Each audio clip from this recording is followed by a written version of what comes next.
निरंकार।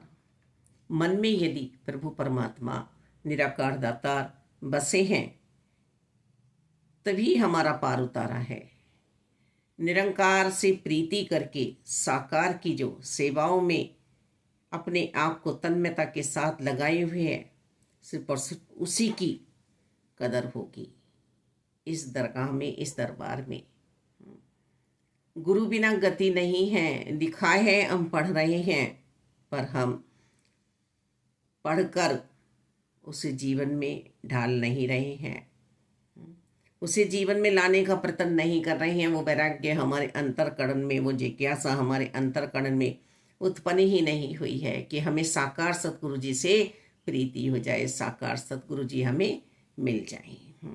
और साकार सतगुरु जी यदि हमें मिले हैं तो हम उनसे जो भी हमें शिक्षा मिल रही है, निरंकार तो हमें मिल गए, 5 प्रण भी हमें मिल गए कि हमें तन मन धन निरंकार का समझना है, पहला प्रण है। दूसरा प्रण है अपनी जाति अपने मजहब पे अभिमान नहीं करना है, दूसरे को छोटा नहीं समझना है। तीसरा प्रण है कि किसी के खाने पीने पर पहनने पर हमें उंगली नहीं उठानी है। चौथा प्रण है हमें गृहस्थी में रहकर ही भक्ति करनी है, बाहर भेषधारी साधु संत बनकर दुनिया पर बोझ नहीं बनना है, अपनी रोजी रोटी स्वयं कमानी है।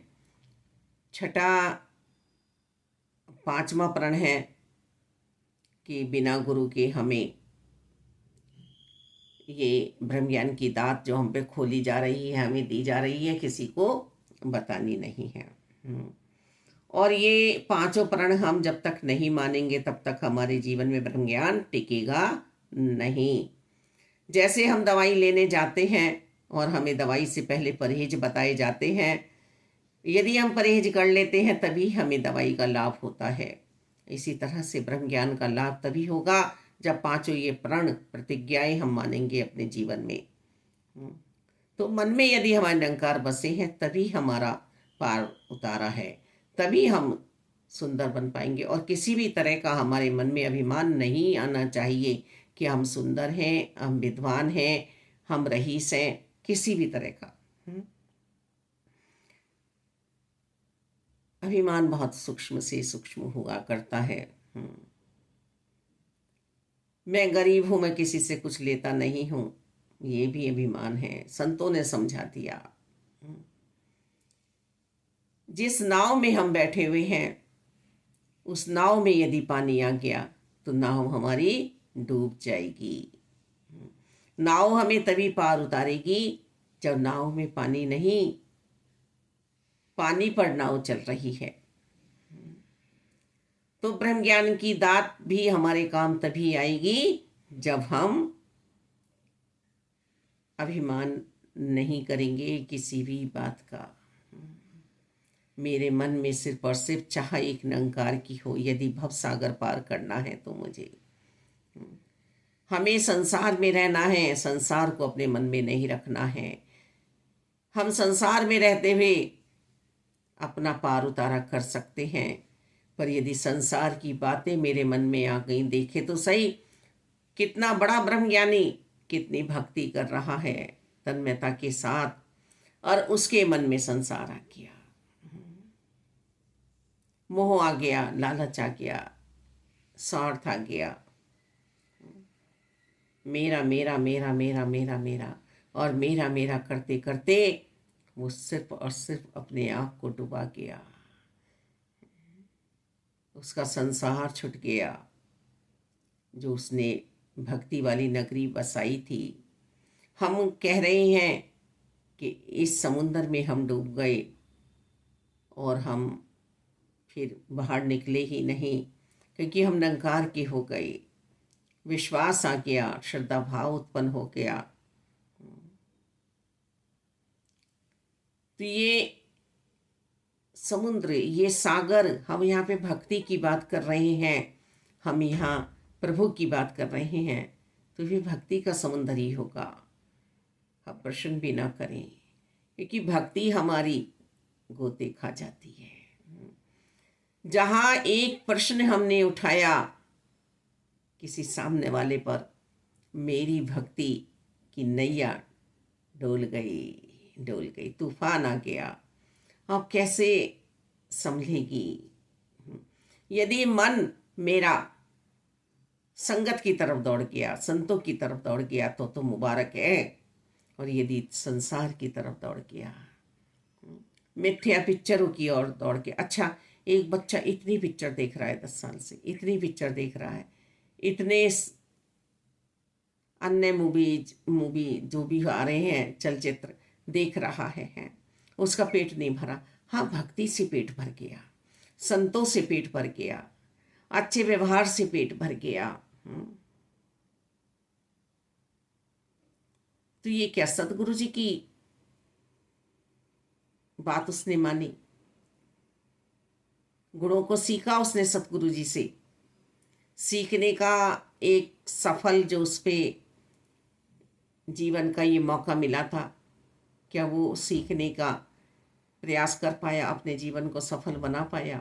नहीं। दासी के तो मन में बात यहाँ तक भी आती है कि ये मैच देखना भी तब ही धन्य है जब अपने कारोबार में, अपने काम में सफल हो गए हैं। हाँ, पता रखना है, पता रखना है। हम किसी की नौकरी कर रहे हैं, हम पढ़ाई कर रहे हैं, बच्चे चोरी से पूरे पूरे दिन मैच देख रहे हैं, तो क्या वो सफल हो पाएंगे? क्योंकि समय पर उन्होंने समय का सदुपयोग नहीं किया। चाह हम क्या रहे हैं, कर हम क्या रहे हैं। अरे जो पिक्चर अभी तक कुछ नहीं देखा, पिक्चर ही देख कर उसमें से कुछ अच्छा निकाला और अच्छाई की तरफ तुम दौड़े तो मुबारक है। एक गाना भी मेरे लिए आंतरिक भजन बन जाया करता है। चल अकेला चल अकेला चल अकेला, तेरा मेला पीछे छूटा राही चल अकेला। वास्तव में ये आत्मा का सफर कितना लंबा कर दिया है मैंने। कितनी बार कितनी योनियों में आया, मानव योनि भी मुझे अनेकों बार मिली, पर मैं इस मेले में आकर, इस चकाचौंध में आकर माया का ही होके रह गया, मायापति का बन ही नहीं पाया, भक्ति तन्मयता के साथ कर ही नहीं पाया, एक मिलता आ ही नहीं पाई। फिर कैसा मेरा जागना हुआ? हाँ, ये आंखें तो जागी तन की, पर मन की आंखें नहीं जागी। आवाज आ रही है, चल अकेला। एक मुझे निरंकार के साथ रहकर अपने जीवन का सफर तय करने की आवाज आ रही है इस गाने में से, इन लाइनों में से। ये तो मेला मेरे पीछे चलता रहे। संत नहीं कह रहे हैं कि मेरे पीछे आ जाइए, उनकी अच्छी आदतों की वजह से उनके पीछे चले हैं, उनके अनुयायी बने हैं, अनुसरण कर रहे हैं। संत नहीं कहते मेरा फोटो लगा लो, संत नहीं कहते मेरी मूर्ति बना लो, पर भक्त है कि देखो ये इतना अच्छा महापुरुष, इन्होंने ऐसा जीवन जिया। अब बताने के लिए तस्वीर का सहारा लिया जा रहा है कि ये है महापुरुष जिनकी बदौलत हमारा जीवन अच्छा बना है, मन में शुद्धता आई है, मन पवित्र हुआ है, निर्मल हुआ है। तो तुम भी कर लो अपने मन को ऐसा सुंदर स्वरूप दे लो। मुझे निज घर में बैठाया, तुम भी निज घर में बैठ जाओ। तुम भटक रहे हो,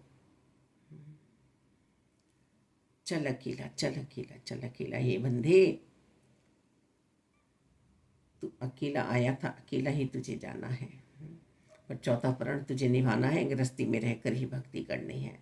निर्मल निर्लेप रह तू, किसी के मोह के कारण तू चोरी मत करियो, किसी के मोह के कारण तू ईंट मत मारती हो दूसरे के, अपने कर्म मत बना लियो तो कोई नए, पुराने कर्म तो तुझे बख्श दिए गए निरंकार की कृपाओं से, पर अब नए कर्म मत बनाना अपने। धन्यवाद।